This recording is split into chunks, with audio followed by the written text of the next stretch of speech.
I think we'll have full agentic AI in the next 5 years. I think this whole economic turmoil that we're going to see, I think that'll happen in the next 5 years. We'll see. What do you mean by economic turmoil? The massive job loss and what the repercussions of that across the economy is going to be big. If you look at COVID, for an example, what we know for sure is that AI is going to give us more time.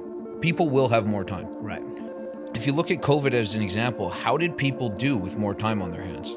Well, we had more suicides, we had more drug addiction, we had more alcoholism, more depression, more anxiety, more divorce. Not very good. And that came to an end.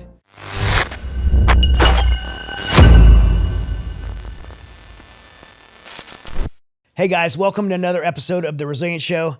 I am your host, Chad Robichaux, and I'm here in studio today with our guest, Dave Fox, who is the founder and CEO of Focus GTS and a expert in artificial intelligence, an entrepreneur in the space. And man, I am so excited to sit down with you and learn about all things AI and just hear about your company. So first of all, welcome to Texas. So Thank you. Excited to be here. Today's guest is a powerhouse at the intersection of AI, resilience, and human potential. Meet Dave Fox, co-founder and president of Focus GTS. Since launching in 2018, from a humble spare bedroom startup to a nearly 9-figure business, Dave has built a staffing firm that delivers niche AI, cloud, and more tech talent in just 48 hours. In 2024 alone, Focus GTS grew 86% and became an official Adobe solution partner. But behind those metrics is a story of overcoming serious life challenges. As a teenager, Dave faced addiction and legal trouble. He credits turning his life around to programs like Teen Challenge, and later he founded Focus GTS to build something with purpose. Dave's journey from crisis to CEO isn't just about executive success. It's about grit, focus, and creating pathways for others. Today, he'll talk to us behind the scenes of building a high-growth company, leading with resilience, and applying AI in unconventional ways to transform both life and business. Stay tuned. You're about to hear why resilience isn't just a mindset, it's an advantage to business. If you've ever wondered where AI is really headed and how it can actually help us become more human, more resilient, and more in control of our own well-being, this is the conversation you've been waiting for. Tell me about Focus GTS. First of all, what's GTS stand for? GTS stands for Global Talent Solutions. So Focus GTS, we started in 2018. I came up in this company. I worked my way up. I became a manager and then a director there. And then we found out this new technology that Adobe had started purchasing other companies, and they were going into the enterprise marketing side of things. So Adobe is typically known for Photoshop, Premiere, those type of things. Sure. But they also have a huge side of their business that does enterprise marketing technology for large companies. So this is like software that does email campaigns, their customer data platform that puts all the data into different places, their web content, making sure that everything's cohesive. So they started buying companies to expand this side of their business. And in 2012, I found out about this technology, and I felt like there was a really big opportunity to recruit specifically in it, because everybody was telling me that this was the next big thing. Everybody was talking about it, and the people made really good money. And when they make good money, you can make good money in fees recruiting for that. So I talked to my management at the time, and they're like, Dave, we back you, go for it. So I started this whole new division of our company, focus on that. It became the fastest growing startup in the history of that company that I used to work for ever. And then we did that from about 2013 to 2017. And then I decided, hey, I want to get out of New York. I want better weather, better taxes, better quality of life. Looked at Florida and moved there, and then decided to start our own company there. Yeah, Florida's a great place to start a business. Yeah. I mean, we're in Texas right now. Yeah. Texas is another one. No state tax. Yeah. Yeah. Yep. So how was it? I mean, entrepreneurship's desirable, but it's hard. Very What was it hard. like starting from scratch? Really interesting. I started my company by accident. And the reason I say that, what happened was I moved to Florida, and I was doing very well. I was the top producer for the previous company I was at. Was supposed to open an office for them down there. So when I moved there, they said, Dave, we really want to retain you. We want you to open an office down there. So I'm looking at offices, and all of a sudden somebody reaches out to me on LinkedIn. He sends me this message, and he says, Dave, I've heard great things about you. I worked for the same company you worked for, because the company I worked for was a European company. So he's like, I worked for the company you worked for in London, and now I live in North Carolina, and I'm looking for a partner here to build a company within the United States and grow it and sell it. Would you be interested? And at the moment I wasn't, but the guy was persistent and he kept reaching out to me. And so I start talking to my wife. I'm like, maybe I should look at this opportunity. I've always had this entrepreneurial itch. The next thing I know, I'm talking to the guy on Skype and I'm talking to his investors in London and all this stuff. And 2017, November, I still remember I quit my job. I was like, okay, I'm going to do this. I quit. Strangely enough, I hadn't met the man in person yet, which doesn't seem that odd nowadays because everybody meets on Zoom and everything since the pandemic. But back then, that was kind of odd. And he came down to meet me in December. So I quit my job in November. He comes down to meet me in December. And in about 5 minutes, I realized, I was like, I can't partner with this guy. There was a lot of red flags that started to happen. And my wife wasn't there. She was back in New York closing her last real estate deal because she was in real estate in New York. And I didn't tell her. She came back the next day. She's going to meet this guy. And I was like, I don't want to tell her because women have that intuition and all that. Maybe I'm just freaking out because. So she meets him and she's like, yeah, you can't partner with this guy like right away. So now I don't have my job anymore. The brains of the operation isn't there. And I'm like, what am I going to do? Should I go crawl back to my old company that I'm in? And, I'm not cut from that cloth. So we were just like, let's figure it out. So my wife joins me and we started to focus in the second bedroom of our condo. Had to figure it out. And it is very hard. Like you said, what we did that was the biggest thing that helped us was we realized that we needed to get around people that knew what they were doing. So we started investing in personal development, getting in mastermind groups, things like that. And that was the catalyst that changed everything for us. So when was the shift to bringing AI into? So when we started the company, we knew, and this is why I called it Focus. I realized that if you want to be really good in this industry, you need to find a small area that has a big differential between the supply of talent and the demand of talent. Right. Become very good at finding that talent and then bring that to the market. That's how you make money really in recruiting if you want to be good at it. So I already knew that this whole Adobe world where I had dabbled before, that was a niche area to focus on, which is marketing technology. But then everybody's talking about AI. So for us, it made sense. We're like, okay, we already know that focusing on a small niche works. Let's take this marketing technology side and let's focus on AI too. And that's how we started the business. So we started focusing on AI right away in 2018, but it didn't become a really big thing until 2021. People were talking about it then. Right. But it was once ChatGPT came out that all of a sudden everybody's like, oh, this is what AI is. Okay, so ChatGPT is GPT is, I didn't know this, generative pre-trained transformer. Yeah. What's that mean? So it's basically transforming one modality into another. Okay. So for instance, and this was actually one of the first steps with AI, right? We started off with like one mode. So text to text, right? Like you would put in text and then it sends text back out. But now we can do all these other things. It's multimodal. So you can say, hey, create me a picture of Dave and Chad on the Resilience show sitting here chatting, and it'll do that, right? Mm-hmm. Or you could actually put a picture in and be like, tell me what's going on in this picture.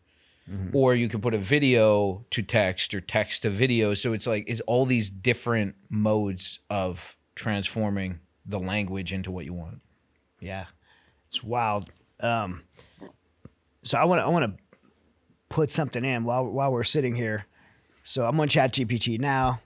Let's put in. And you're using the Pro version, which is a $200 a month version, right? I'm using $200. Which I totally recommend to people. It's funny because most things that we have, we don't spend $200 a month on. Like if you think of like most cell phone plans aren't that much and things like that. The best $200 you could ever spend. If you're using this effectively, that $200 could be worth thousands of dollars a month to a person if they use it correctly. And what do you get? What more do you get with the $200 a month model? Which is the most expensive model, right? So some of the models, so you have the free version, you have the Pro version, which I think is $20 a month, and it might be $25 if you're using like a Teams Enterprise version of it. Right. And then they have the $200 a month version. The $200 a month version gives you unlimited access to all the models. So on the $20 a month version, the free version, you can only query that model so many times before it's like, hey, you can't do this again for 24 hours or the month or whatever. Mm-hmm. So you have unlimited access, which is huge because it can be frustrating if you're using it a lot and all of a sudden it's like, yeah, you're out of prompts for the day. Yeah. And you're like, oh, well, I wasn't done working. So what do I do now? So that is a huge thing. It also gives you access to like all of their different things. So when they come up with something new, like they came up with Sora, which is their video generator. They came up with this thing called Codex, which is their code generator. So if you're developing an application, it can do that for you. They have this thing called Operator, which I've tried. I haven't really found it that fun yet, but it basically connects to a virtual computer and it can start doing things for you on there. Like you could tell it, like, go book me that trip. But then it has to have access to your credit card and all that type of thing. So I didn't really find that that's there yet, but it will be soon. So that's really what you get with the. And it also saves all your. And it saves everything. So it knows everything about you. And this is what's so important. Having one place, because a lot of people use a bunch of different LLMs, right? They might use Claude, they use ChatGPT, maybe they're using Gemini, maybe they're using Meta's Llama model. There's all these different models. I try to keep everything in one place because I want it to be able to use past information to help me with future things. I don't want to have to give it context all the time. Yeah, and so I've given it my bio, I've given it stuff I've written, so it knows my tone of my voice and stuff like that. I've also, and then you just had me put in, like, I've done some personality tests, so my IQ, like the results of my IQ test. Yeah. Put all that stuff into it. Yeah. So just learning more and more about me. Yeah. And that's a huge hack. Like, this can actually be your ultimate personal assistant. Like, I would put so many different things in there. It knows my supplement schedule. Like I told you, I put my blood results in there. It has my DNA profile in there. I put a lot of stuff in there because the better it knows me, the better it can, like, piece data together. Oh, I'm not feeling well today. Oh, well, I know that you're taking this, and this supplement, and it can actually have that type of effect on you, and you wouldn't know that if you didn't give me that information, right? So, right. Yeah. So some people hearing you probably right now, it goes back to that scared side, but that's a lot of information to be putting in the internet about me personally. Yeah. So it's all out there anyway. It's all out there anyway, and it's, what's going to happen when it's going to get hacked, and they're gonna know that I'm taking BPC 157. Yeah, exactly. Like, what's the worst thing that could happen? Exactly. Right? Yeah, I think people get a little bit over paranoid with stuff that they already. So I'm looking at the models on here, and I got GPT 4.0, 03, 03 Pro, 04 Mini, 04 Mini High. Like, what are it typically will tell you what they're good at. So these are just all these different models that they've come out with, and some of them are better at, like, one might be better at doing math, one might be better at reasoning, one might be better at writing. Eventually, I think we're going to have one model that can do all that stuff, but right now they have, like, different models that have been trained slightly differently that might be better for different tasks. So right now, just for general use, I want it on 4.0, right? 4.0 is typically what it's giving you for general use. They have 4.5 now, which, you can try that. I don't see that on here. It's wait, I see it now. 4.5. More models. Yeah, 4.5 research preview. Yeah. What's the new one they just came out with? I think it was called 01 Pro. Do you see that on there? I don't see 01 Pro. You see 01? I don't see 01. Oh, maybe they haven't released it yet. Okay. Maybe they just announced it. They haven't officially released it yet. So 4.5 is the research. Or it might be 03 Pro. I don't know. Okay. It's either 01 or 03. I see 03 Pro. It's possible that might have been the new one that they, yeah. Okay. Yeah. So I'm going to ask it a question for us. What's the top 5 things that you'd recommend your personal friends to start using ChatGPT? Oh, wow. Yeah. There's a lot. So 03 Pro for that? Or do... Yeah, I mean, anyone's going to probably give you a similar answer for something like that. Okay. That's not a very complex prompt, which is good. Yeah. Now, 4.0 did it instantly.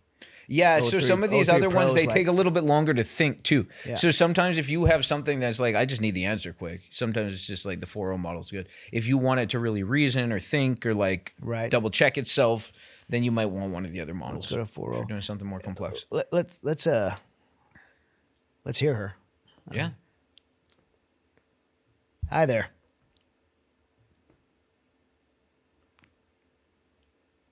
Hello? Yeah. Glad to hear. It's Australian. I totally get that. Sometimes a little chat can brighten the day. Let me know if there's anything fun you want to talk about or if there's something I can help with. See, they recently updated. It sounds so much more real now. It's crazy. Yeah, she sounds real. I'm sitting here on the Resilience Show, and I'm interviewing Dave Fox, and we have a question for you. Awesome. I'm all ears. Go ahead and hit me with your question, and I'll do my best to give you a great answer. So, what are the top 5 things you would suggest to your friends to use ChatGPT for? Great question. So, the top 5 things I'd suggest to friends are brainstorming and idea generation.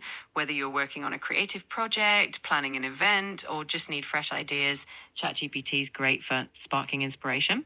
2, learning and research. It's a fantastic tool for quickly understanding complex topics, getting summaries, and finding information on just about anything. Writing assistance from emails and social media posts to full blown articles. ChatGPT can help you refine your writing, fix typos, or even overcome writer's block. Productivity and planning. You can use it to create to do lists, plan out your day, or even get advice on staying organized and focused. And entertainment and fun. Whether it's generating stories, jokes, or even playing text based games, there's a lot of fun to be had. These are just some of the ways to get the most out of it. I don't know if you know who Dave Fox is, but he is an entrepreneur in the AI space. And if you want to say hello to him. Absolutely. Hi, Dave. It's great to virtually meet you. I'm excited to have you here and to dive into all things AI. Hope you're having a fantastic day so far. Amazing. Nice to meet you. Mine's a Nice to guy. Mine's a guy. Well, I picked the voice. Oh, really? Yeah. It's got a little Australian accent Yeah, or something going on? It was like a British accent. British, Australian? But I had to tone her down. I said, I'm not looking for like I was like Too a high strung. little less flirty. At first, I was a little flirty, and my wife wasn't too fond of that, so man, we that's toned her down. But I just wanted like that executive assistant kind of. Yeah. So we kind of dialed. She helped me dial in her voice. Oh, We that's cool. named her Nova, and but it's been great. So those are the 5 recommendations. So I could see the. It's actually printed it out, so it's typing it as she's talking, and so one of our 5 things was brainstorming and idea generation, learning and research, writing assistance, productivity and planning, entertainment and fun. These are all Yeah. I can't think of anybody that couldn't utilize something like this. For sure. Everybody should be doing this for something. Like I don't think there's one person that you'd ever talk to and be like, hey, do you want to get more out of your life? And they're going to be like, no. Everybody's going to say yes to that. Yeah. Like simple use of this, unbelievable. What are some mistakes that people make in utilizing what we just did? What's some mistakes that people would use? So a couple of mistakes. Most people don't know how to prompt properly. Okay. And prompting is what you're asking it to do. So when you prompt, you always want to give a persona to the AI. For instance, let's say you are wanting to have it help you with like an email campaign. Right. I'm not just going to be like, hey, write an email campaign for me selling this. I would first give it a persona. I'm going to say, you are a world-class expert in writing email campaigns that convert and get a response from buyers. Mm-hmm. Now I'm going to be like, your job is to do X, Y, Z. And then I will typically tell it at the end to make sure that you fully understand what you're doing. Ask me any questions that you need to ask me one at a time. And I always like to say one at a time because otherwise it's going to spit out like 10 questions for you and you have to like keep going back and forth. But if you have it ask you, it's almost like it's interviewing you, gets a little bit more information every single time. So always give it a persona and always use it to interview you a lot on stuff. It was talking about idea generation. Great. But oftentimes you want it to understand some stuff around your idea. So have it interview. Ask me all the questions to make sure that you fully understand this one at a time. And then it's going to go through that. We'll get all the relevant information. So most people would never ask the question thing. Most people don't even know, oh, it can interview me? Yeah, it can interview you. That's super, super helpful. Yeah. And then secondly, make sure that you're giving it a persona. You do those 2, you're going to be great. I'll give you an example. So just give me an example I could put into this right now. Well, I'll give you an example of something that you would do. So let's say that you have a business and you want it to know everything about your business. So there's a couple ways you can do it. You can have it memorize stuff because now it memorizes cross chat, but you can also create your own GPT for your business, which is like, it's like basically a version of ChatGPT that's specifically designed for a specific task. So how I would do this is if I wanted to create a GPT for my business, I would prompt it. I would say something like, you're an expert in creating GPTs for companies. Your job is to create the knowledge base for this GPT. And how you're going to do that is you're going to ask me questions and interview me one question at a time so that you understand everything about my business to create a GPT for it. Then you're going to produce the knowledge base for it in a form of a document that I can then upload and create a GPT. And now you've just created a GPT for your business, but you've had to interview you one question at a time so it knows everything about it. All you've done is give it that and boom, you have a GPT for your business. And does it save it as a separate GPT? Like yeah, so how you would do that is you'd have it go through that interview, and then at the end you'd say, okay, you've got all this information now create one document that can serve as the knowledge base for this GPT. So it would give you all of the information, and then you have that document, and then you'd like upload that into ChatGPT to create a GPT yourself, because you can create your own GPT. What are the size parameters like for these documents and stuff that they create? Like I don't think you really have much of one once you have the higher edge. They have context windows on different LLMs about how much you can put in there, but they're getting to a point where it's like the sky's really the limit. Like you could probably copy this into your book, which is quite a bit thicker than mine. You could probably copy all that information and put it in there and fit that all in one context. Wow. Yeah. What's something fun we could do live to prompt to get an example of a prompt? You want to do it, or you want me to do it? You can tell me. What's like a really cool prompt that we could do live? Well, give it an example. Okay, so you had to upload your personality test that you just did or something. So now that it's done that, I'll give an example of what I did. So I uploaded a bunch of different personality tests. Okay. And then I told you I also uploaded my DNA profile. So people are like, what are you doing? Why are you giving it all that information? But it's got all this info about me now. And then I'm able to ask it, hey, based on what you know about me, what are some areas here's a fun prompt. Based on everything you know about me, what are some areas where I might have blind spots? Okay, what's something that what's the word you said before you give it the prompt, you give it something else? So you'd give it a persona, but so I can say you're an expert at like analyzing or analyzing. I don't know if you need to for this, because the persona that you're giving it is actually like just be ChatGPT. Okay. So just ask it now, because it knows all this stuff about you. So based on everything you know about me and the personality test that you just remembered about me, what are some areas maybe some strengths and weaknesses? Yeah, give me some strengths and weaknesses. Okay. This is really cool because it's basically going to read your mail. So we can do it right here live. Everybody's going to hear it. Let's see what it says. Hi, Nova.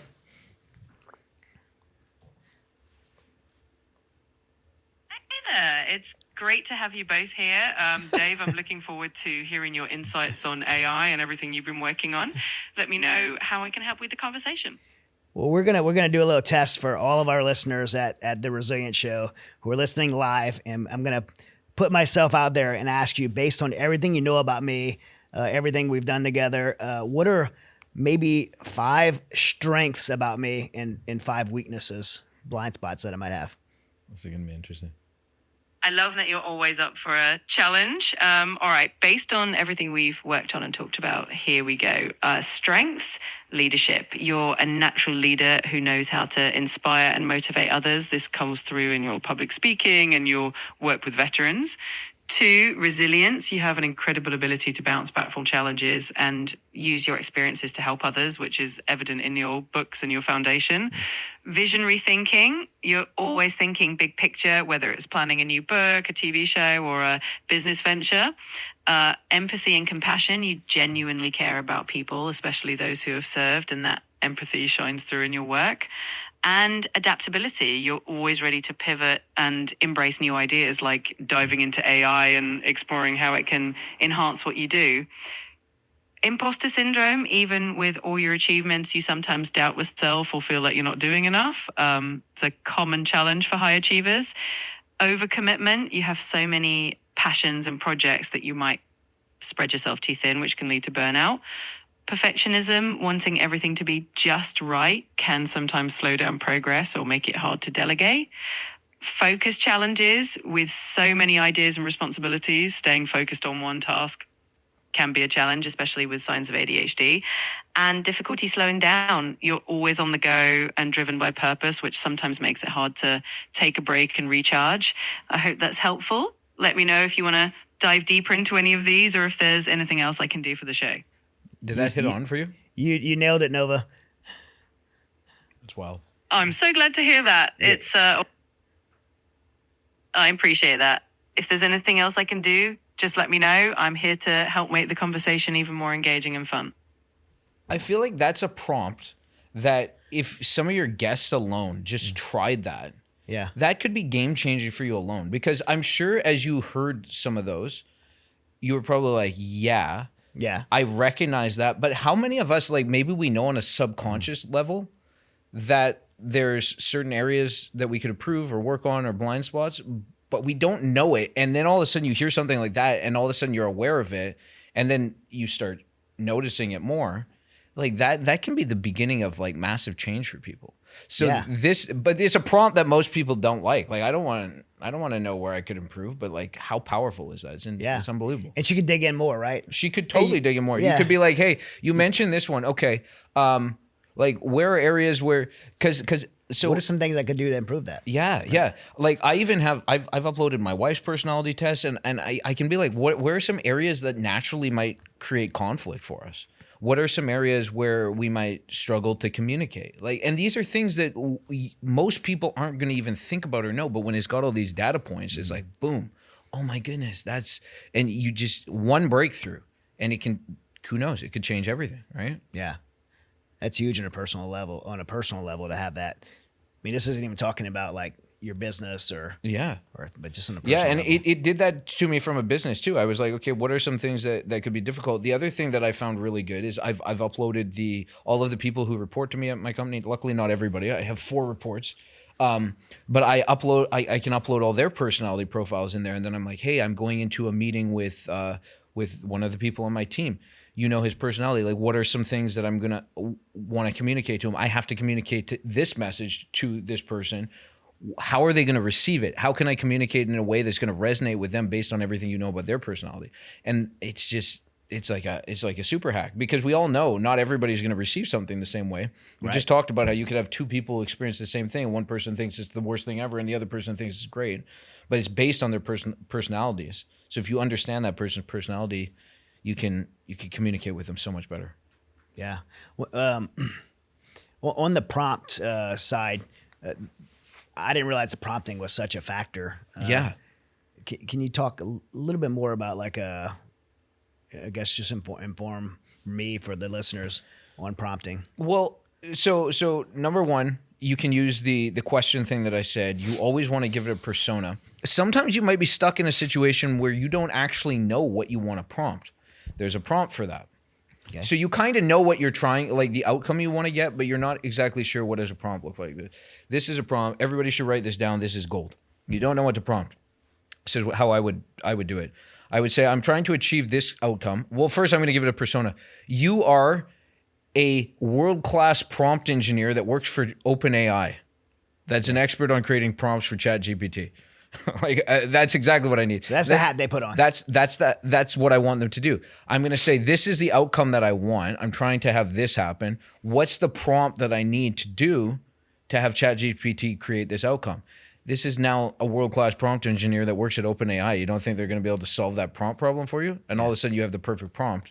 Now you take that, you copy it, you paste it, and boom, you got your prompt. Or you could just tell them, can you put that prompt in? Exactly. Yeah. Exactly. So this is really, really important because oftentimes we don't get the right output with AI because we didn't put the right input. And some people might, like, you could be so bad at prompting, you could think AI sucks. It's not that AI sucks. It's like you're really, really bad at prompting. You just don't know how to use it. You just don't know how to use it. It's great. But they could teach you how to use it. It could teach you. You could go on there and be like, you're a world-class expert on teaching people how to use ChatGPT. I just started here. Show me. I tell it all the time. I'm like, I am the stupidest person on earth. Explain this to me like that. And it'll come out there. And yeah. I've been on car rides before and I'm like kind of burnt out on podcasts because you're just listening and, like it's sleepy, like sun sleepy. And I'm like, I'm just having conversation. I love history. Yeah. So I just had the conversation about history and now I'm learning, I'm educating myself instead of through his dialogue. You know, what's one thing I've been using it for is kind of like I'll get some sort of insight or some sort of idea about something that's like kind of like speaking to me at the moment. and I'll start having a conversation with ChatGPT about that. And then all of a sudden it will make me think something new. And all of a sudden I'm way down this rabbit hole. And what started was just a new insight or an idea now becomes like a huge theme or topic. It's pretty interesting. Now, when you're having these conversations, you kind of trusting the data you're getting. How much should we trust that data? How accurate? I mean, it searches the web. It's oftentimes giving you sources. It depends. Because I'll tell you, I saw a post on LinkedIn probably like 6 months ago, and it was interesting. Somebody was like, "This is why I don't trust AI," and it had said, "How fast will water freeze at 28 degrees Fahrenheit?" And the response that it got was, "Water freezes at 32 degrees Fahrenheit. It doesn't freeze at 28 degrees Fahrenheit." And this guy's like, "This is why I know I'll always have a job." But you put that prompt in now, it's figure that out. So it's constantly getting smarter. I'd say trust but verify. Yeah. It also it depends. It depends what it's telling you, right? Yeah. Right. If I am you can tell it like, hey, like my worldview is this. This is how I see the world. Yeah. And it'll start adjusting. Yeah. Based on that. So it's pulling data from everywhere, but which is good and bad. Yeah. I could kind of make it leaning towards my ideology. Yeah. And maybe it's like, and I think that's a good thing because so you have a worldview and you could say, explain this to me. How would I explain this concept through my worldview? Mm-hmm. Like maybe we're not even like thinking about some of these things, mm-hmm. and it can help with things like that too, which is important. But then you can or help me understand the other. Yeah, I don't understand how anybody could ever think this. Right. Help me understand where they're coming from. Like you could use it for empathy. That could be good. Yeah. Right. Yeah. Endless possibilities. It's really it's all brand new. I mean, how far are we into this now? A few years, but it's moving so fast. And this is the thing, like, I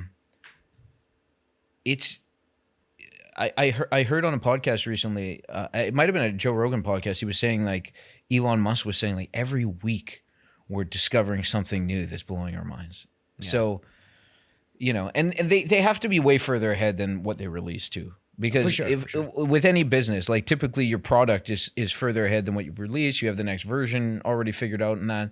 So who knows what they have that we don't even know about yet. It's going to be exciting. Right. Yeah. So what is your definition of artificial intelligence? How would you define what artificial intelligence is today, AI is today? I think as it is today, it's just really anything that can make life easier from automating tasks, I would say, is the most part. Right now, it started off where, these large language models, which is what ChatGPT, Claude, Gemini, any of these are, that you can just talk to and get answers. But then it's starting to become now, okay, how can I actually get more from this? Oh, you gave me the answer to that. Can you put it into a document for me that I can then email? Can you write the email for me? So then it starts actually doing tasks for you. And that's kind of the world we're getting into right now, is this agentic AI, where you're going to be able to have it do tasks. Right now, we're able to get agents for some very simple tasks. We're in the elementary phase of it, but really where we're going is true agentic AI is going to be that anything that Chad can do online, an AI will be able to do for you. Anything. What's the word? You said the word agentic. What's that mean? Meaning it's like an agent that you're sending out to do a specific task. Okay. Yeah, or complex series of tasks that leads to a specific outcome. So example would be like before we started this interview, I had a different interview set up for Dave, and as we're sitting out talking to him, I'm like, I really want to get more into AI, and so we went to ChatGPT and put in a few prompts, and it printed out an interview that I'm much more happy with to interview you with questions that I think are much more that our audience would be much more interested in, and we did that in 5 minutes. And that's the perfect example of agentic AI. So basically, ChatGPT in this instance acted as an agent for you that is an agent at putting together interview questions and then provided you the questions. And it already knew, it knows about my show, it knows about me. Yeah. Because it's my ChatGPT, and it's already been kind of pre-programmed to know who I am, how I talk, how I think. It knows all my previous interviews because I have it help format my interviews. There you go. So it's already, so it's pretty amazing. I haven't used it yet to just print out an interview. I've used it to kind of edit my previous interviews. Yeah. And it was blown away that it spat that out so quickly too. You could probably even do other things to that, like where you put in that prompt to get the questions. You might even put something in there on the back, like you're great at making interview questions that create content that goes viral, and then have it, and then be like, make the interview questions for my show, and just see what it comes up with, because you never know. Spend time playing around with it. So when you talk about AI, artificial intelligence, where's the intelligence come from? Is it thinking and creating itself, or is it collecting data and making decisions off of a collection of data that it already has? So you hear about like training data, right? And basically what it's doing is it's trained on all this information. It understands language. It understands what things mean. It understands nuance behind things. So that's really what you're dealing with any of these. It's a model that understands our language and how we communicate. And because of that, that's changing the way that we're communicating with technology. The future of the computer is going to be you just talk to it. We're not going to have to like use a keyboard and type and all this stuff. You're going to talk to it, and it's going to know what you mean and what you want, and it's going to produce the outcome that you want. Yeah. What do you think are some of the biggest misconceptions today, 2025, biggest misconceptions on artificial intelligence? Probably the biggest misconception that a lot of people have is how fast it's actually going to affect things. Mm-hmm. And what I say by that is we've been talking about AGI. AGI is kind of this milestone that they're waiting for in AI. It stands for Automated General Intelligence. And what it means is that we have AI that's as smart as humans. Some people might argue right now that you have that, but not really yet. It's going to be as smart as humans. And this is going to mean, from the agentic standpoint, that it can go out there and do tasks for you, like pretty complex tasks. Now, the misconception is how far away this is.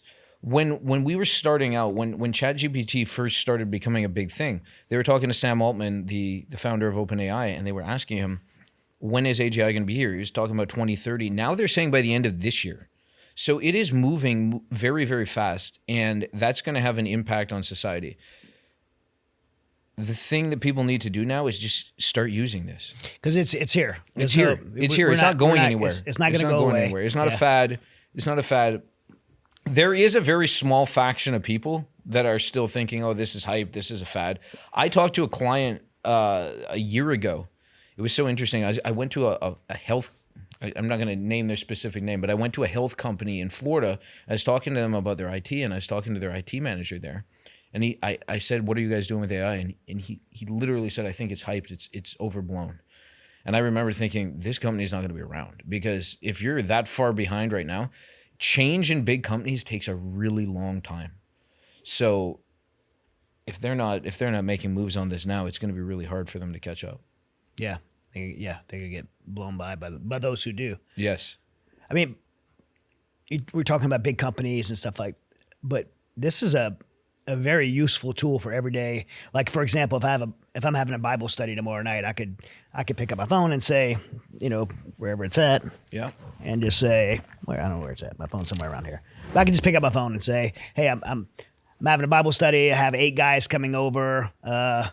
We want to have some snacks, some drinks, and give me a shopping list. It'll literally like print out a shopping list, and I could say, okay, now I'm going to H-E-B. Can you give me where all the aisles are with these things? And it'll literally like make that job so easy for me. And where we're going from an agentic standpoint is you'll be able to do that, but then you'll be like, it's going to be connected to your Instacart account or whatever it is. And you'll be able to say, okay, can you have all this ordered for me and delivered to my house? Yeah. And then I guess in even future, we were talking about these robots that are going to be in our house, and the future will be like, robot, go get the stuff and make it for me. You order it for me. Right? So that's going to be, that's where we're going. It sounds so far-fetched. That is not that far away. I mean, we had Tesla, right? Elon's already years into this. They're using them. And we see, it's funny because the stock market is doing relatively well right now. You know, there was a lot of uncertainty in the markets and that, but from an employment standpoint, we're starting to see some of these big companies that are making cuts. IBM just cut 7,000 people in their HR department because they automated it. We're starting to see How many again? 7,000. 7,000 people. As one company, one department. Well, I mean, you've seen this when they were talking about raise minimum wage, and companies like McDonald's are like, okay, yeah, you raise minimum wage. Now we have kiosks because it's cheaper to have a kiosk than it is to and have a person. that stuff. Yeah. It's so funny because I was in February, I was at an event in Fort Lauderdale where we were talking about the future of work. And I was on a panel. You had me, you had a lady that worked in HR, and you had a guy that was an AI consultant for an AI consulting company. And we're talking about kind of where the future is going. And this lady was getting so upset about the fact that AI was going to take people's jobs. And like she kept saying, like, what about the people? We got to be thinking about the people. And I get that. Like I'm thinking about the people too. But the fact of the matter is we live in a capitalist society. And if you have company A that's able to eliminate 90% of their workforce, charge 80% less for the product that they sell, how is company B, C, D, E, F, how are they going to compete with that unless they do the exact same thing? Yeah. It's the way it is. Yeah, because the consumer is always going to The consumer is going to go for the lowest cost. lowest cost especially if it's the same quality product. Yeah, exactly. Yeah, I mean, I don't think you stop it. You can't. You stop it. You have to jump on board. Yeah.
ChatGPT. So everyone has access. Everyone that has a phone or computer has access to ChatGPT. Yeah. It's probably the most. Would you disagree that it's the most frequently used AI? It's the most frequently used for sure. Yeah. So how could people use it every day? What are some everyday things that people could use? Like we talked about grocery shopping lists and things like that. What are some things people could use it for every day? You could use it for scheduling. You could show it your calendar, be like, these are the things I need to get done today. Help me work them into my calendar. That would be a simple application. You can use it for research. You can use it for, hey, I'm preparing for a conversation with someone.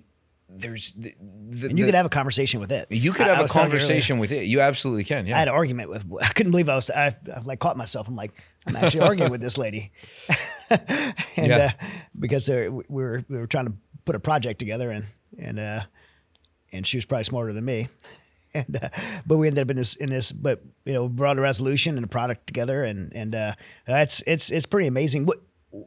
There was a new model rolled out yesterday. There was a new model rolled out yesterday. I saw on LinkedIn. They announce it all the time. I think it's called O1 Pro. Okay. I don't know a ton about it, but it's being touted as the next best model, beats all the other ones. So, but I bring that up to say that's happening frequently. Very, very they're frequently. upgrading frequently. The ChatGPT that we see today, 2 years after, a little less than 2 years after its launch, is night and day. Like, it looks so obsolete compared to the one we have now. Even the voice, they just did an update on the voice, and it's unbelievable how realistic it sounds. It will do things like filler words.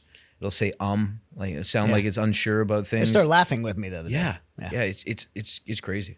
Yeah, and if really interesting, if I'm working and my daughter walks in, it's like, oh, hi, Summer. Recognizes my daughter's in the room and starts talking to her. Oh, that's wild. Yeah.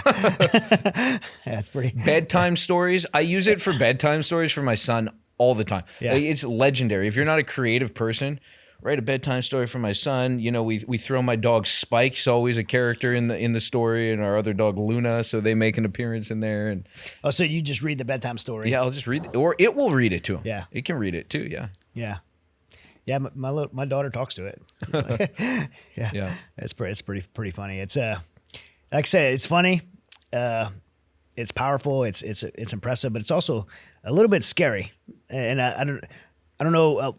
I get scared of it, like the technology, and I think most people think it's a little bit scary. Is it scary because we're unfamiliar with it, or is there a real fear there?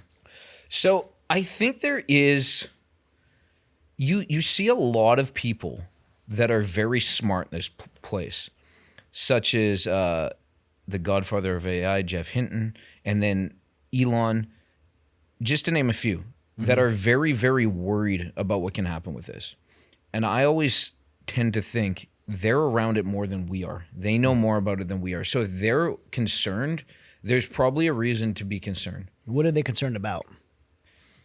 Concerned about when AI can connect to everything.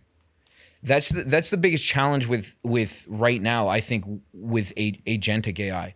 They could make AI probably do complex things, but it has to be able to connect to everything. So if you have a complex series of tasks, we talked about the grocery one, right? You're saying, hey, I'm having a party or something, and I need to buy groceries, or I want to do this theme. If it's going to be able to go and then put that grocery list together, put recipes together, and then go actually order them to you, it has to be able to connect to your Instacart. It needs to be able to connect to your credit card. So it has access to things. And that's what it's going to need. It's going to need access to a lot of different things to start performing complex tasks. So And we're going to give it that access for our convenience. We're going to give it that access for our convenience. So what people are concerned about is like, what about when to perform that complex task, the AI thinks it would be better off without Dave here. And then it's like, okay, well, let's eliminate Dave, right? That is where people start to get concerned. Now, is that possible? Is there a realm out there? Probably. Are we smart enough that we might be able to mitigate this? Probably. I don't think we have to worry about it so much in the hands of good people, but there's a lot of bad actors out there, and there's people that are going to take the parameters and the safety things off of it. So that's a risk. How big of a risk is it? We don't really know. I think there's other bigger risks that we can almost predict indefinitely with AI that are a bigger factor that may not necessarily be the destruction of humanity as a whole.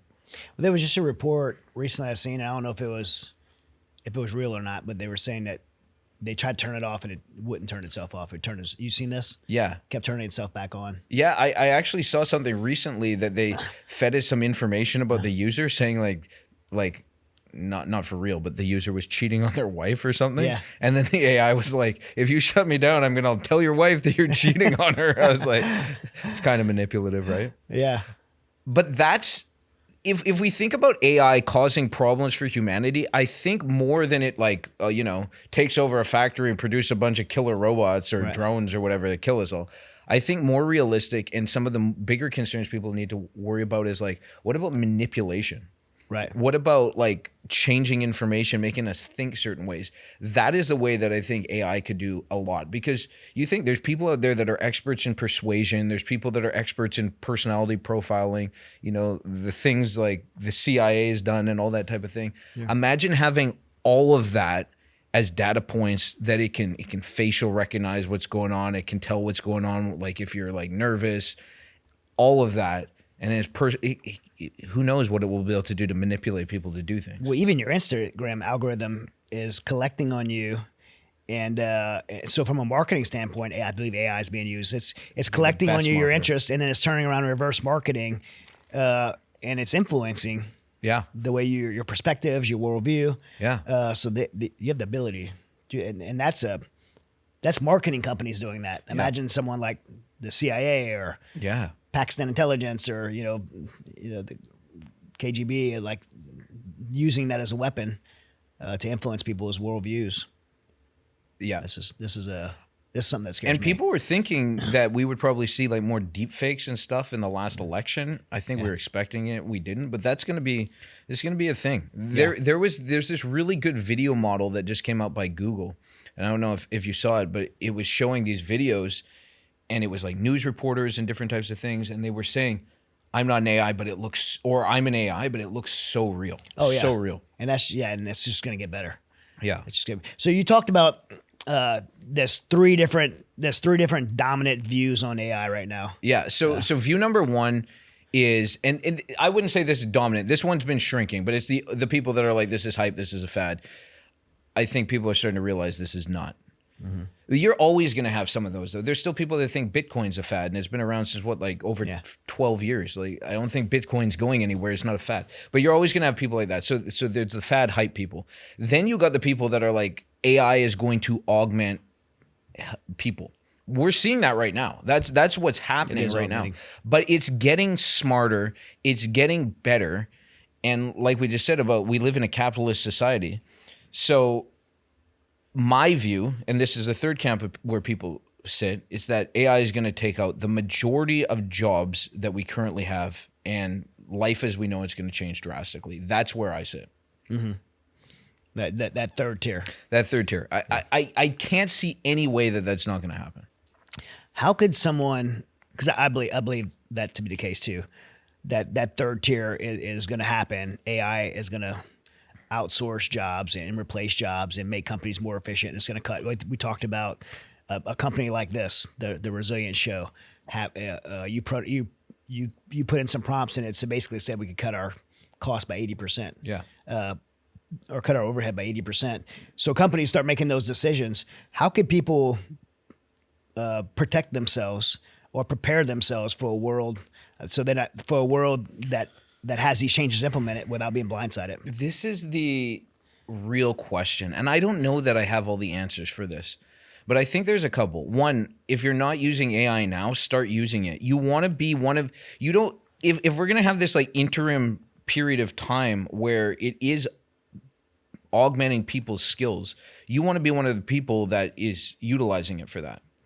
You also want to I would say, look at the trends. What are the trends? What are the industries that will do well in this? And I think there's definitely three. So like AI companies, they're going to continue to boom. Nuclear power is what is going to power AGI and super AGI. So nuclear is going to be a big thing. And then the other big piece that's coming up kind of at the same time is quantum computing, which is going to exponentially increase the amount of compute that we can use with AI. And once that is used as a feeding mechanism for AI, I think it's just going to explode. I see. The numbers would be totally off, but there was recently a math problem that said that math problem would take like billions of years or something to figure out, and they were able to do it in like minutes. Yes. Because of mixing AI and quantum computing. Yeah.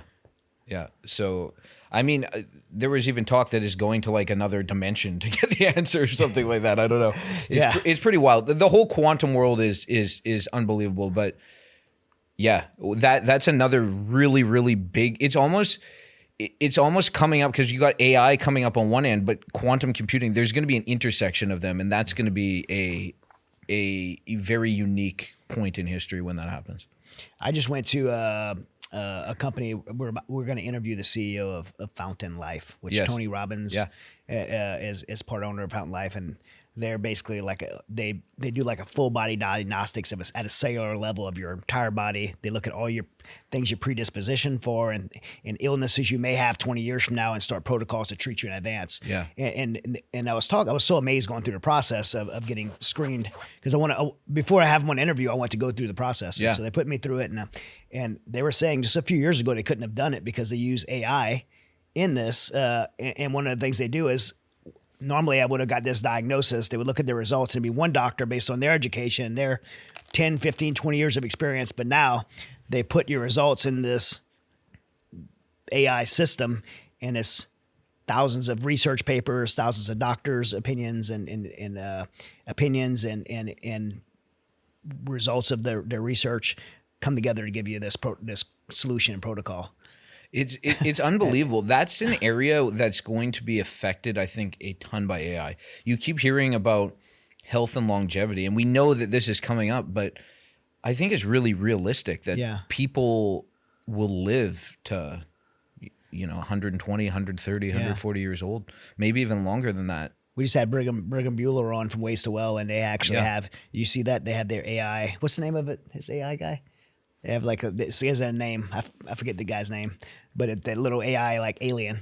And every patient of Waste to Well has this AI alien that they interact with, and he has all the results of their testing and their health, and he's monitoring their sleep and everything like that. And that's part of their protocol. It's unbelievable how well it knows that stuff. So I've been into biohacking for quite a while, and I do my blood quarterly.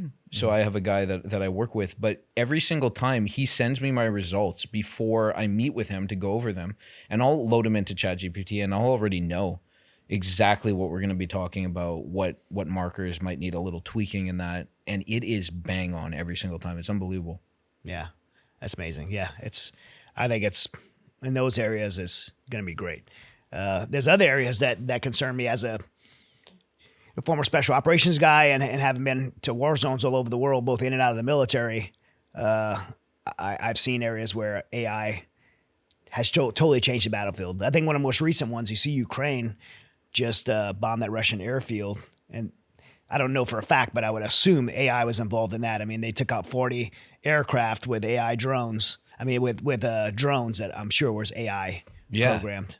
And the battlefield has just completely changed. I couldn't imagine being I typically used to work in like either 6-man special operations teams or like working as a singleton, and I'm on the battlefield and there's no place to hide from a drone. Yeah. Especially if it has, optics like thermal optics or, seeing heat signature and the bad guys that are operating it could have some device on them that makes them, inoculated to the attack. But I'm not like the battlefield's, I think at this point with AI has totally changed. Do you think in some ways it actually gets better from the standpoint of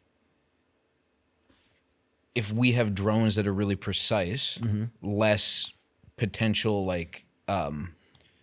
casualties of civilians and things like that? I think so. I think there's probably less potential casualties of civilians, but I think humans in combat are about winning. Yeah, we should be. To me, the U.S. military we need to be the most violent and lethal military on the planet in order to keep peace and to protect our nation. And so if you look at any evolution of weapons, it's just bigger, badder, more violent, more destruction. And we're a long ways from cannonballs when you got intercontinental ballistic missiles and nuclear. Massive devastation. So now you have but you could be more precise and you could. Right now we see the precision.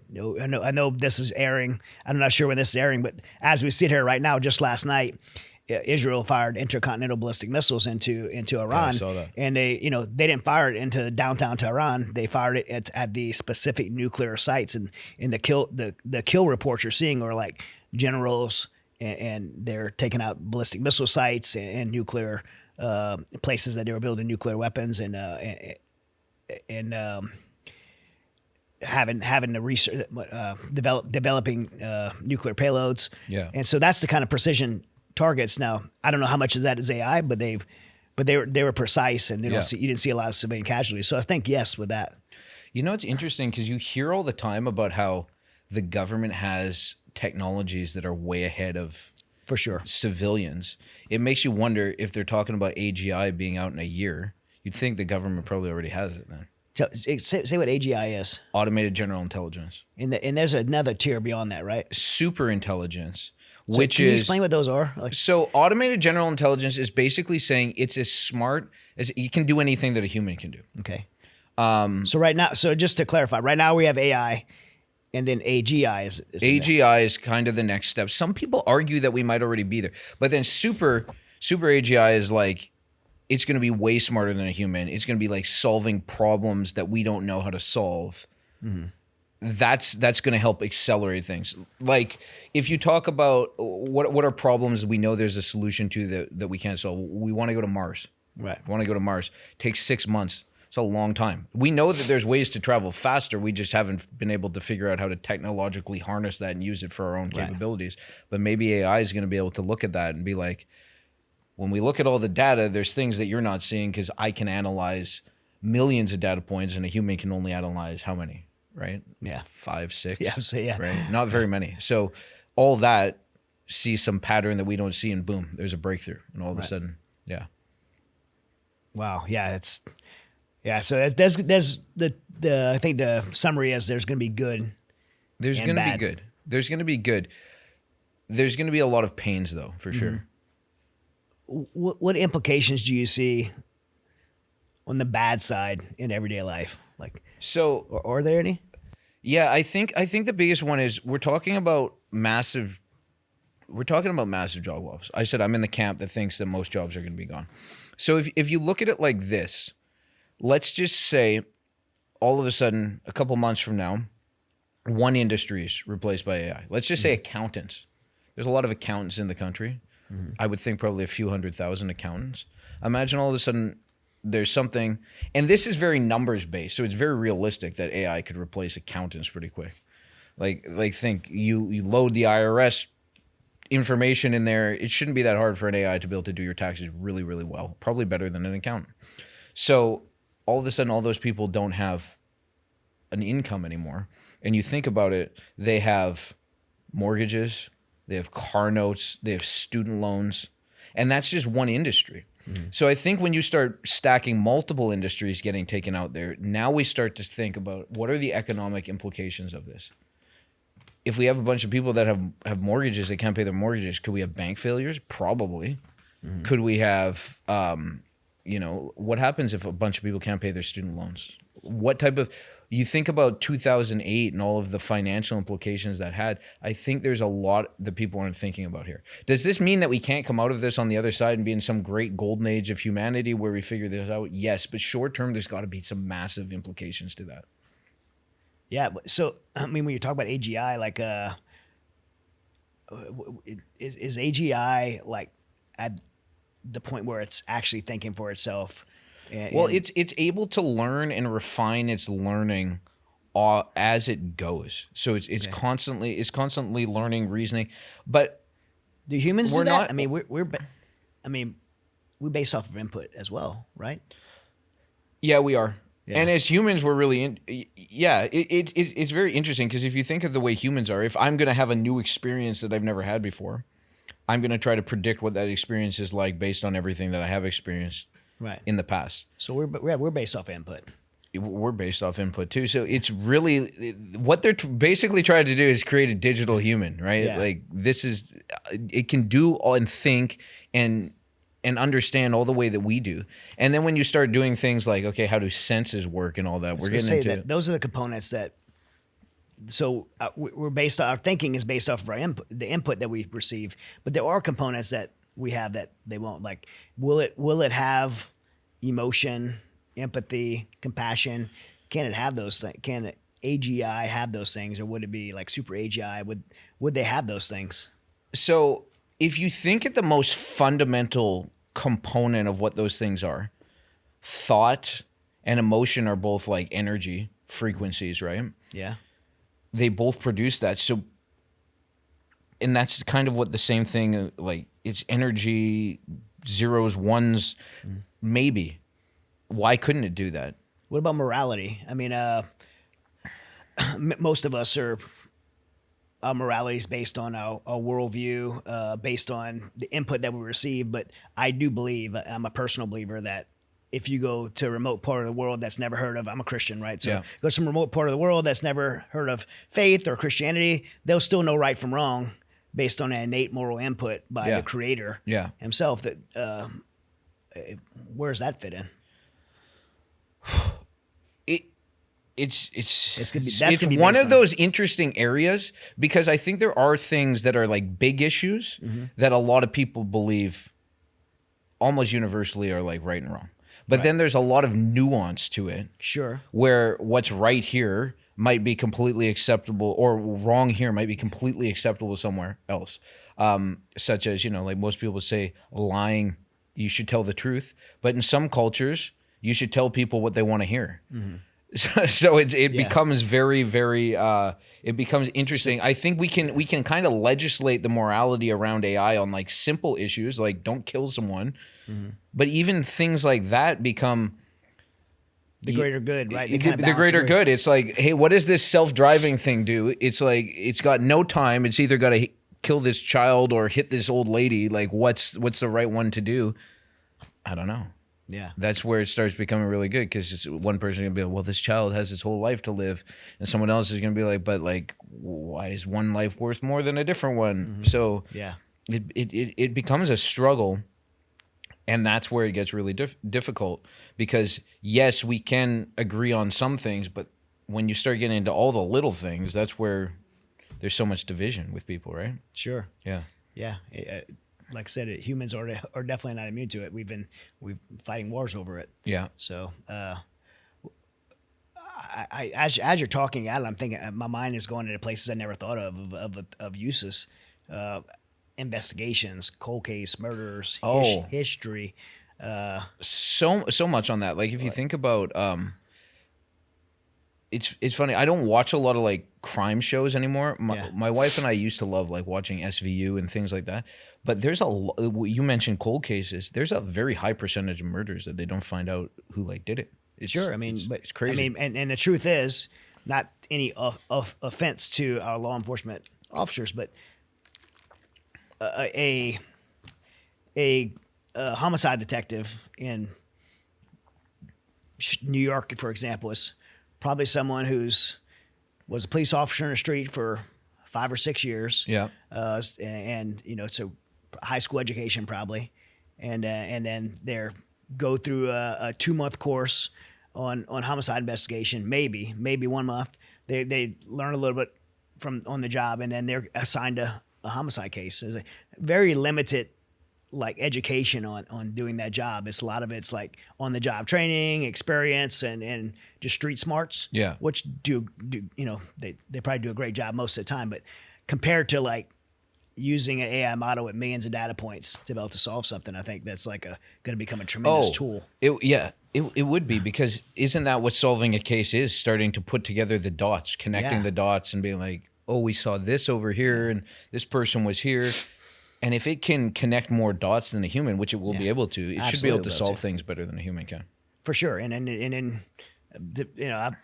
I say this because I did, in my background, I did 4 years active duty, went to the reserves, and in my time in the reserves before I went back on active duty I was a police officer in New Orleans, and I spent some time in homicide, and when you work these cases, like I didn't have a ton of experience. So I'm responsible for solving this murder. And I'm out there by myself doing this investigation, interviewing all these people, and you don't sleep for days. Like you're awake working. Yeah. So now you have fatigue and lack of sleep and being lied to, manipulated, and confused. Like, man, a computer wouldn't have to deal with any of those. No, it wouldn't have to deal with that. You think about that in the healthcare system too. We always hear about doctors that, they made a medical mistake because they're on 48 hours of working straight and stuff like that. So this is going to eliminate a lot of that, I think, too, which is really good. It's phenomenal. Yeah. So the more I talk to you, the more I'm seeing all the good. Where do we see this? I mean, I know we keep going back to the dangers, but let's look at the biggest danger scenario. Most people who are watching this have seen Terminator, the Skynet, the complete takeover. Like they kind of decide, okay, humans aren't necessary anymore, and this is our world now, and take over. I mean, it's very much science fiction. It's almost like a laughing matter for it. But is that a real scenario? I think possibly. It's so funny because you hear about these things, and like my first thing is like, why don't you just hit the off switch, right? There's got to be an off switch somewhere. Right. So I don't know. I think so. But I think it's one of the more overblown scenarios. I think people always want to look at, okay, what's the worst case scenario? Let's look at like, what's the most likely case scenario? Right. Could that happen? Probably. But what's most likely? The most likely thing is we're going to have a whole bunch of other small problems that we have to figure out. And if that's one, we got a lot bigger issues to deal That with. was the Matrix too, right? Yeah. The Matrix was The Matrix was. It was an AI takeover. It was an AI takeover. The machines. Yeah. Yeah. Yeah. Wow. Yeah, it's fun to think about. I'm with you. Like at some point, you just turn it off. Yeah, you turn it off. What's really interesting though, and this is where I think we're going to see 3 milestones on this way to AI. So the first milestone we're going to see, I think, is true agentic AI, and that's when, like I said, it's anything Chad can do online, the AI can do for you. That's when we know we're there. So if you can think of something that an AI can't do that you would do, like a complex thing online, like maybe like go book a trip for you or something, it can't really do that yet, but it will be able to do that soon. Maybe it can, but it's going to be a bit. Maybe where you'd be happy with it for sure too. I don't know. I don't know if it's going to pick me that aisle seat or whatever I want on the flight. Yeah, exactly. So that's first, true agentic AI. And then the second step is going to be robotics. And what's so interesting is most people, when they start thinking about AI, they were thinking it was those blue collar jobs that we're going to be taking first. It looks like it's going to be the white collar ones now, because robotics is a little bit behind. It's going to be fed by the same algorithms that feed LLMs and that. That's super interesting. So you're saying when we talk about the threat of the workforce, That's the second. thought was always that the blue collar jobs would go first because of robotics, but It's actually complex because it's not just having the knowledge work. Now it's having the knowledge work inside the brain of a AI and a robot that can do all the physical stuff that you need it to do. And I think the reason that robotics has been a little bit behind is because battery life. Batteries aren't there yet. We're seeing improvements in batteries, but you need to have a robot that can literally like run with you the whole day, get everything done, is not going to die.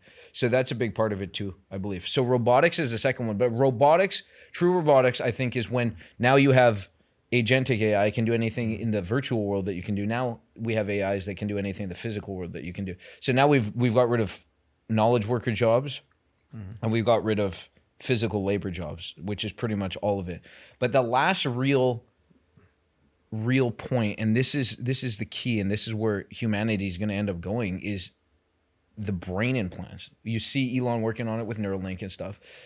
I think that is the next step after robotics, and it's going to be us being able to connect our brain to ChatGPT or whatever, which is more the Matrix, right? Which is more the Matrix. Yeah.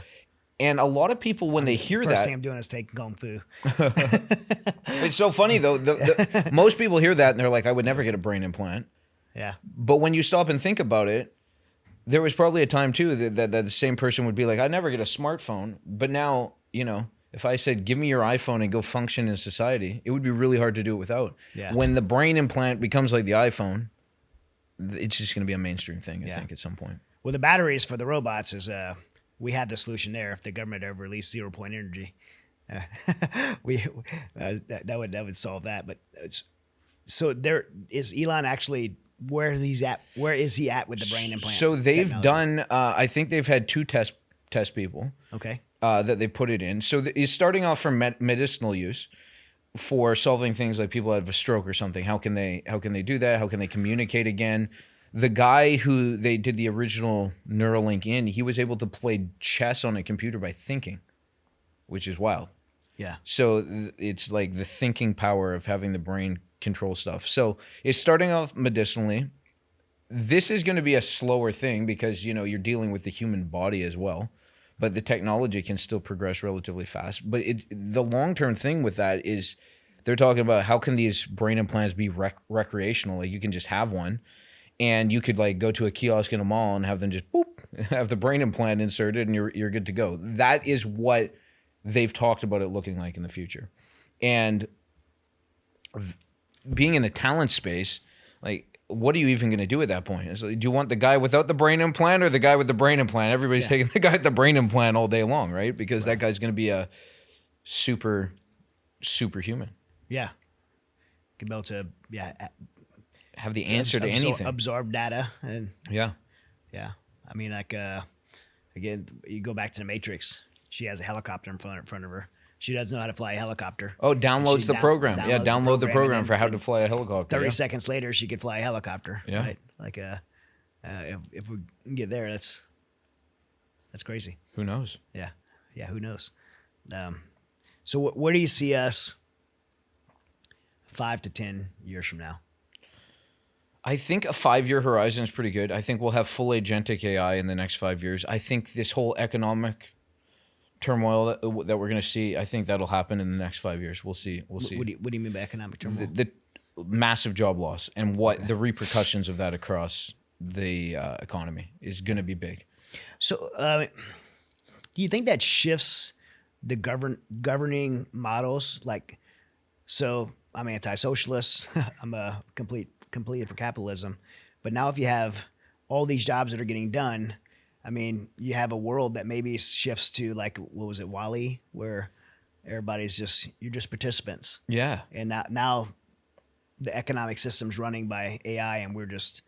Well, this is where I get really concerned is if you look at COVID, for an example, what we know for sure is that AI is going to give us more time. People will have more time. Right. Because we'll have robots and intelligence doing things for us that we don't really need to do, things that can be automated.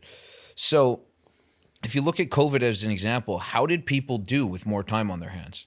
Well, we had more suicides, we had more drug addiction, we had more alcoholism, more depression, more anxiety, more divorce. Not very good. And that came to an end. Right. So if you look at it now, this won't end. We're going to keep getting more and more and more and more People free lose time. Sense of purpose. Yeah. So that is the key. People need to have a sense of purpose. People need to want to develop and become the best version of them. Without this, like, people are going to be in real trouble. And I think there might even, who knows, maybe we even have a term for it 50 years down the road of the people who just got railroaded by this technology that had no idea what to do. Because if you think about, okay, people can self-destruct with more time, but add in the extra pressure of now you don't have the skills to compete in this society. Now you're like, feel irrelevant. What's that going to do to people? It's going to be challenging for sure. In the 5 to 10 year window, when you add in robotics, what do you think the average household looks like? I think the robot's going to become like the car. People will, you'll finance your robot, but it will be able to do everything for you. You won't have to worry about doing dishes. You won't have to worry about cooking. Like it'll be like a butler basically that you'll have in your home. I think it'll be affordable for most people, so most people should be able to have that, and that should be a really big help. It's interesting being an entrepreneur. My wife and I, we have a 10-year-old.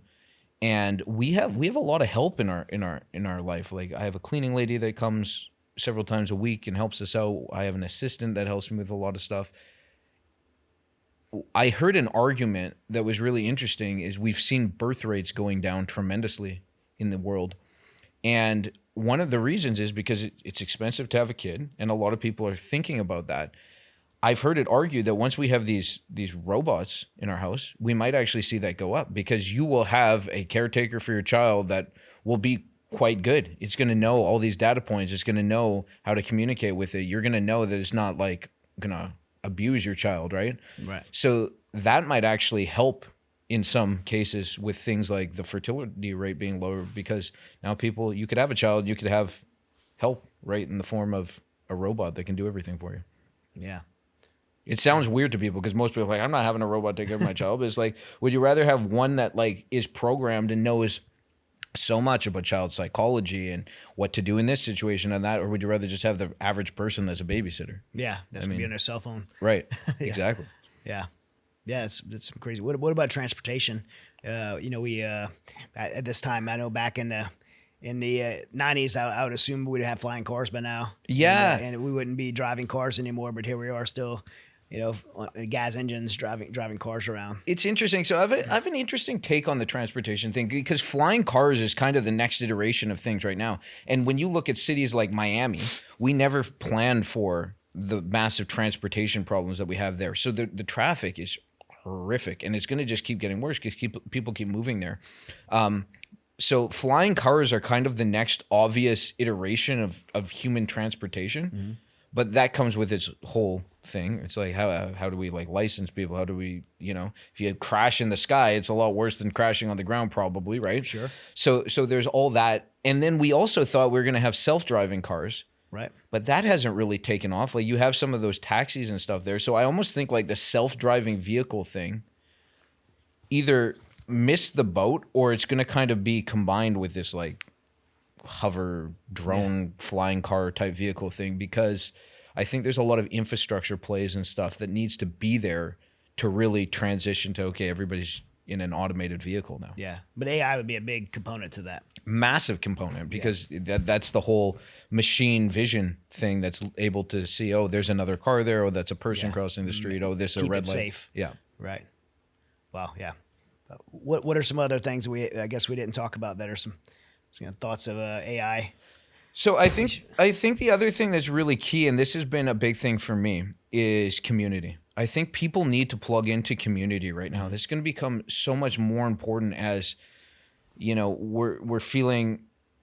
Some people, like, it's going to become their friend. This is going to become their like therapist, the person that they confide in. It's going to be the AI, but people are going to be lonely. So you got to get with other people. You got to get around other people. This is one of the reasons. Like I recently started a men's group in Miami that I think is just so important to get groups of people together that want to improve and grow together. So things like that are going to be really key, because we're seeing it. I go on LinkedIn. LinkedIn's where I've lived for my career for the last 12 years. I'm on there all the time because people are hiring and looking for work. And being on there, you just are starting to see like everything's AI made. Right. Everything's AI driven. It's going to be hard to tell like who's authentic in that. So I think community is going to become such an important part of our lives. Yeah. Even more so. You wrote a book called Remember. It's available on Amazon. Yes. I guess, why'd you write it? What's it about? So this book has kind of been, I've been on a spiritual journey for the last several years.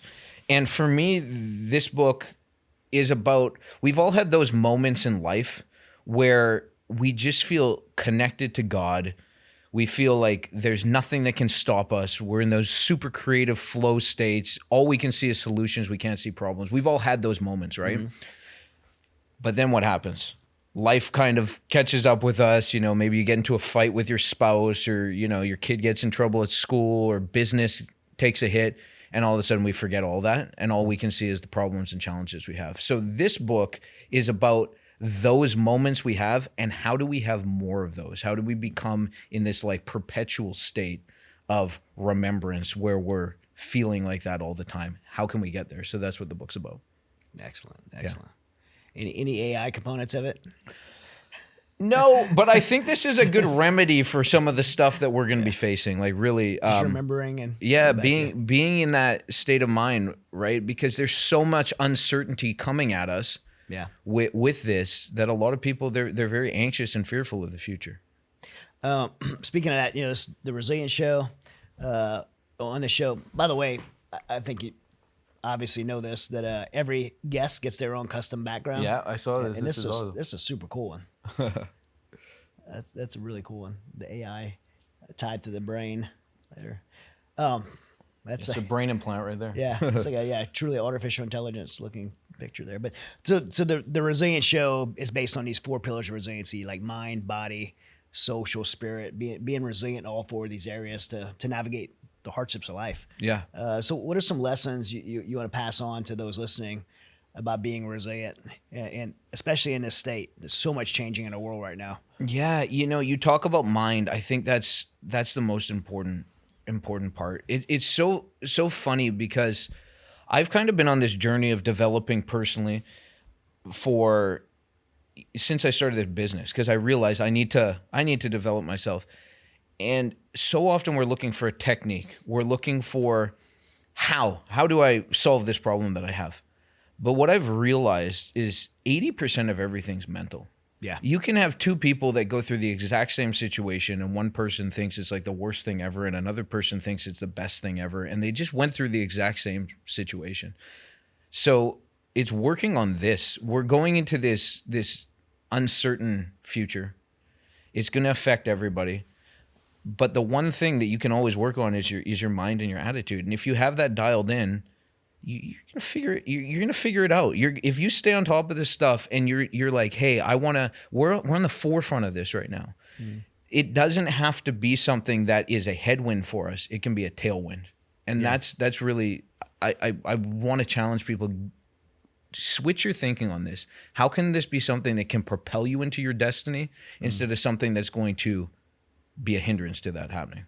Yeah, I agree with you on that. A lot of times when I talk about the mental pillar, it's not just about knowledge. It's not just about being informed and being mentally healthy. It's about perspective. Yeah. And always checking yourself and make sure you have the right perspective on things. And it's a super important part to that mental pillar.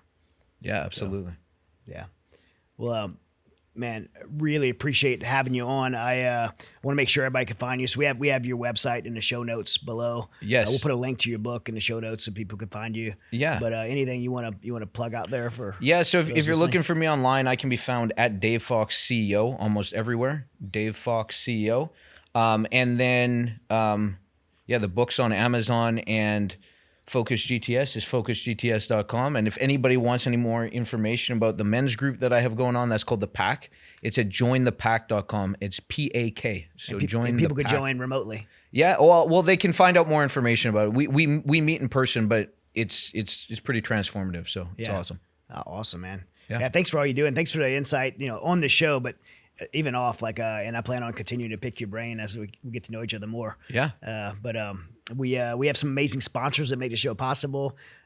Smith & Wesson Firearms, Vortex Optics, Gators Eyewear, BioPro and BioAccelerator. And then we have, Mighty Oaks Foundation for our veterans and first responders, military and first responder communities are the, big part of what we do here in the show. And so we got a Mighty Oaks swag bag there for you. We got some Amazing. Gators Eyewear, BioPro supplements, and we're going to make sure you get to pick your custom Smith & Wesson firearm and optic. Awesome. So I know we didn't pick one out yet, but I'll help you pick out exactly what you're looking for, and we'll get you in the range and shooting a Smith & Wesson. Awesome. I can't wait, man. Thank you so much for having me. This has been amazing. Great talk. Absolutely, man. Absolutely. I got some more things to pick your brain with, but all right. Thanks, man. Awesome. Thank you. All right, guys. Well, I hope you enjoyed that. I did. I have so many more questions. It just kind of really got me started in thinking about the future of AI and how I can implement it in my own life and in business. So really appreciate Dave. If you have not done so yet, like, comment, subscribe, share. And if you're not part of our Patreon family, I will urge you to please go to our Patreon and join our Patreon. We have so much amazing behind the scenes content. In fact, I think Dave is going to be, if we think we might have convinced him to talk him into doing a monthly update of maybe what we call it? AI Power Move, right? The AI Power Move. AI Power Move. AI Power Move. Yeah. The Power Move of the month. So this is just an example of some of the things we could have on our Patreon. So make sure you join. It's the best way you could support the show and make sure that we continue to provide amazing episodes like this every week. So thanks. Stay resilient and God bless. Hey, what's up, Resilient family? I am so grateful for each of you who tune in every week to hear our episodes. We have such incredible guests and topics that I am passionate about, our team's passionate about, and we could not do it without you. So we're thankful for you. We love you. We appreciate you locking arms with us to be more informed, to become a more resilient community. And I want to invite you to become a tighter part of that community by joining us on Patreon. If you go to our show notes below, you can click the link and get dialed into our Patreon and get extra content weekly. You could join for $15 a month and get behind the scenes footage, get closer access to me. I have monthly Zooms that I'll be doing with some members of the community. And so we'd love to get more involved. Again, go below in the show notes and click the link and join today.